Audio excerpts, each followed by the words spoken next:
Next.js parallel routes allows us to have more than one page that matches the current URL. And also it lets us to show them in the corresponding layout at the same time. Usually in the layout, we receive a prop called children that it contains the current page that matches the URL. But if we want to show other pages, for example, I have blog and shop, we should do two things. First, I have to change the folder name and put an @ before the folder name. And second of all, in the layout file next to those folders, I have to receive them as props. So in this case, I should expect is blog and shop. Exact same name that I put for the folder name without @, of course, like this.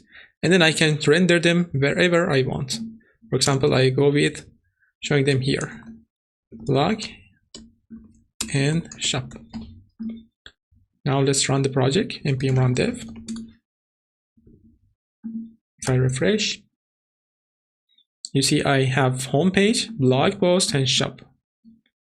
And these are coming from these pages that I have.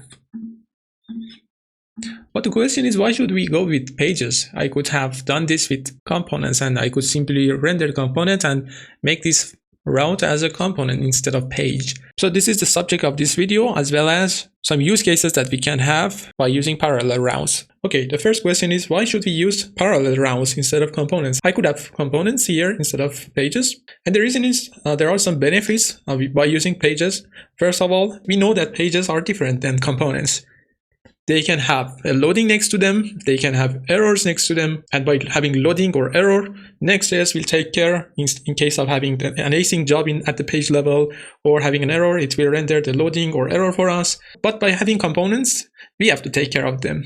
And we have to put the component here and wrap them with the error boundary or suspense from React. But here with this approach, we don't need to do so. And the other benefit of using pages is that, of course, we know that Next.js at the build time tries to cache, or let's say make some static files from our pages. And it can be very easier for Next.js if we use page instead of components. It has more potential to becoming cached if we follow some circumstances and we have a page that meets those requirements to become a static page. But for components, it might not meet those requirements and we might lose the caching or a static version of our page. The other reason, and maybe the most important one, that parallel routes offers is that when you soft navigate to another page, it keeps these pages on the layout and it will not remove them from the layout if and only if you do a soft navigation.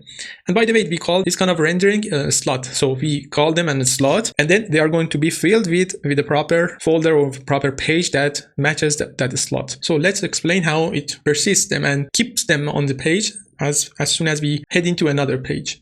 In this case, I'm on the home page and I have this about page, which is here. It is a very simple page.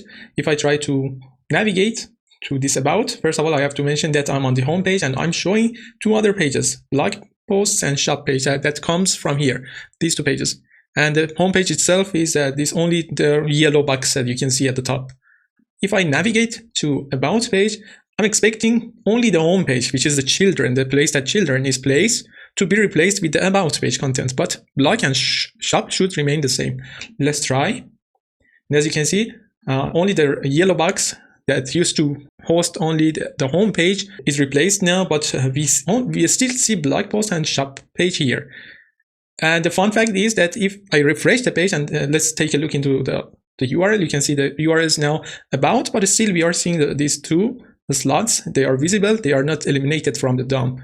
But if I try to refresh, let me hard refresh by pressing Command R or Control R. And you see I get 404, and there's a reason for that. And the reason that we get this 404 is if we go back again to home page, and as soon as I go to about, Next.js tries to keep these two pages, which is mentioned here, as an active state. Let's try again. They're in the active state, they are active, and Next.js tries to keep them active. But if we refresh them, still Next.js tries to keep them active or make them active, but since they don't exist in this route, Next.js will simply show a 404 for us. So if I refresh, you can see it cannot fix this and resolve this problem, and because they are not active, they are not in the current route. For Next.js, it's a not found error. And to fix that, they have introduced something called default file. And what we have to do is by creating two files, which is called default, like this, default.tsx, and I can simply export something.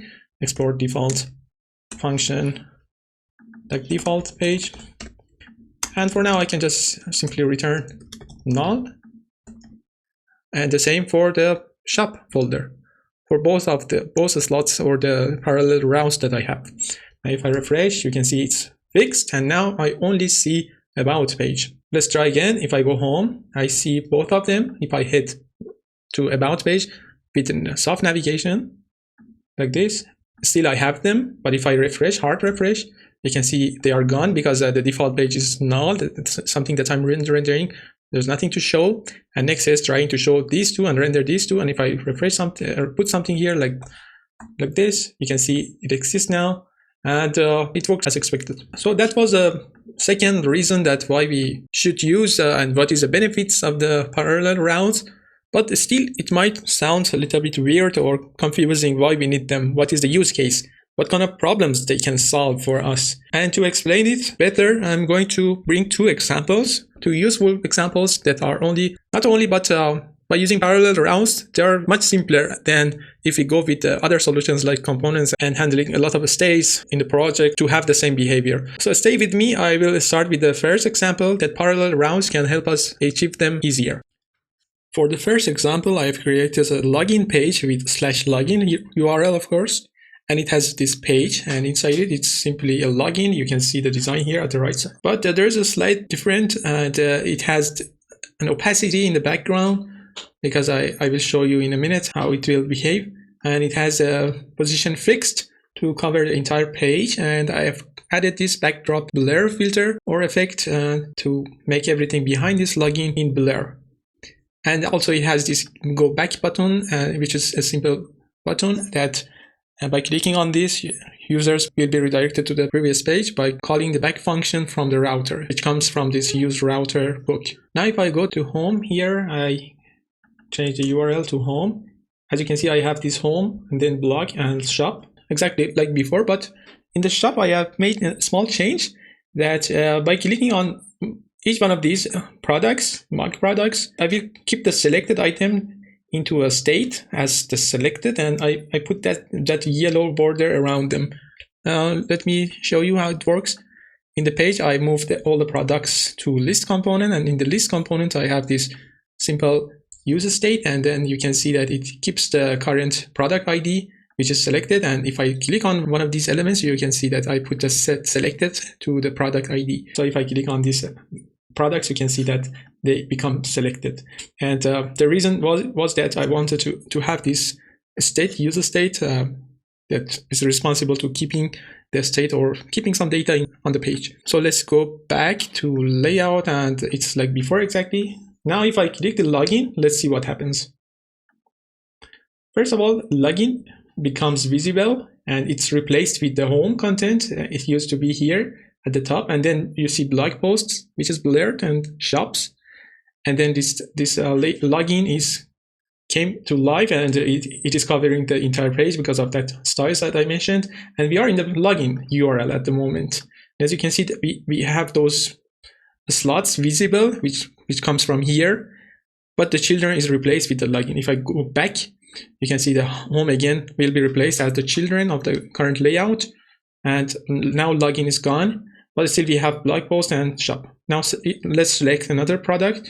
I select another one. I click on the login again, and you can see that yellow border still remains. And if I even click the back button, you can see the selected item is still the second item. I can say that was it from the first example, that you could have a simple login page that can be overlaid with keeping the other contents, some contents of the page. We call them slots on the layout. You might have seen these kind of designs probably in the galleries, where you click on a gallery item and it shows you a pop-up with that image zoomed and the URL is changed. But if you try to refresh, you can see that only that image remains as exactly the same here. If I refresh, try to refresh page, or by hard refreshing like this, you can see the only thing now is visible on the page is login page itself, and these blocks, this blog and shop, is not showing up anymore. And Next.js is now rendering the default ones at this time, which is simply empty stuffs. So that was it from the first example. Of course, there's another way to implement this login or these kind of pop-ups. I will explain them in the next video of this course. where we explain interceptors in the routes. But for now, just imagine that this kind of designs we can have and achieve by using parallel routes. And for the second example, I have created something similar to tabs behavior. I'm on the home page, and now I have, for this blog post, I have 2 tabs, like 2 sections, and these tabs are actually pages. I click on the top 3, and you see the top 3 already are rendered here. But I clicked and I navigated to top 3 page. And you can see that now the title of the page is posts page, not home page anymore. And if I click on the archive, you can see the content is changed to archive. Now it shows a page that has these items in it.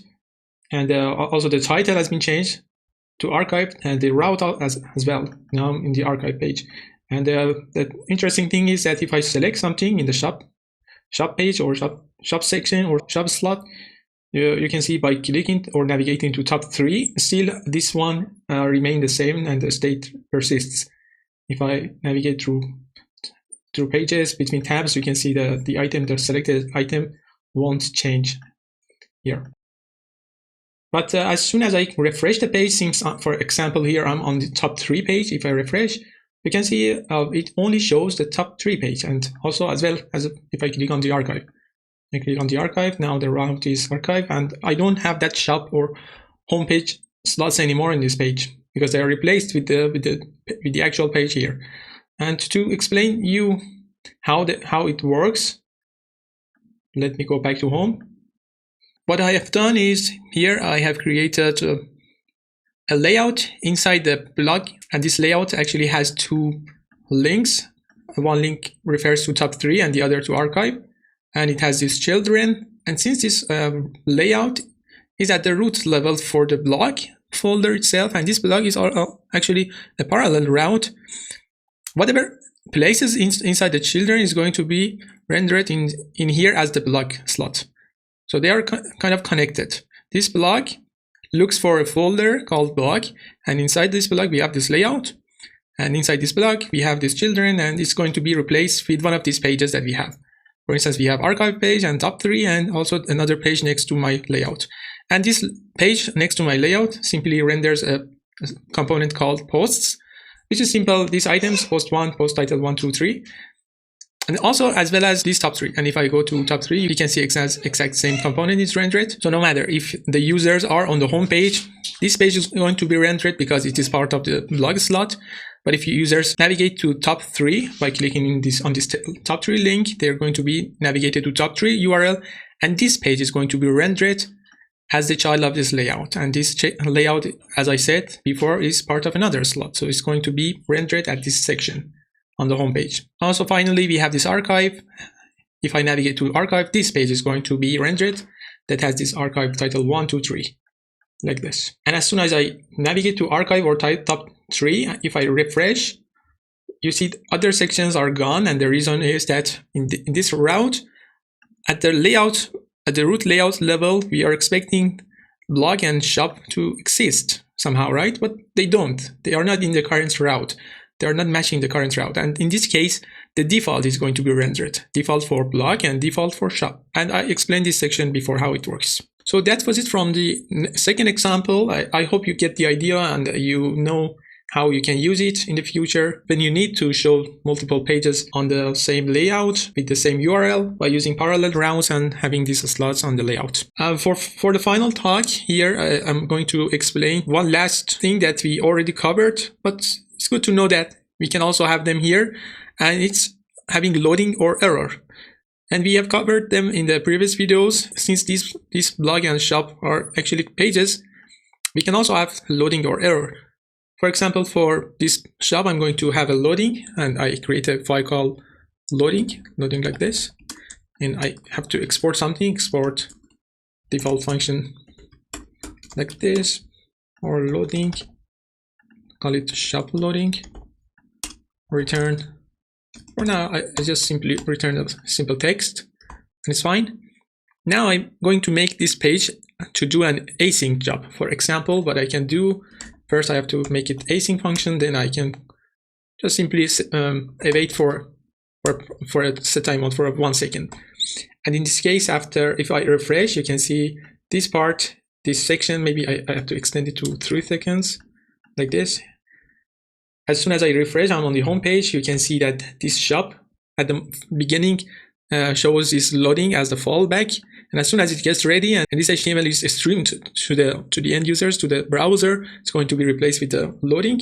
And this is another benefit that at the beginning of this video I mentioned, that we can, by using the parallel routes and having pages instead of components, we can have these benefits like having loading as well, and it works just fine.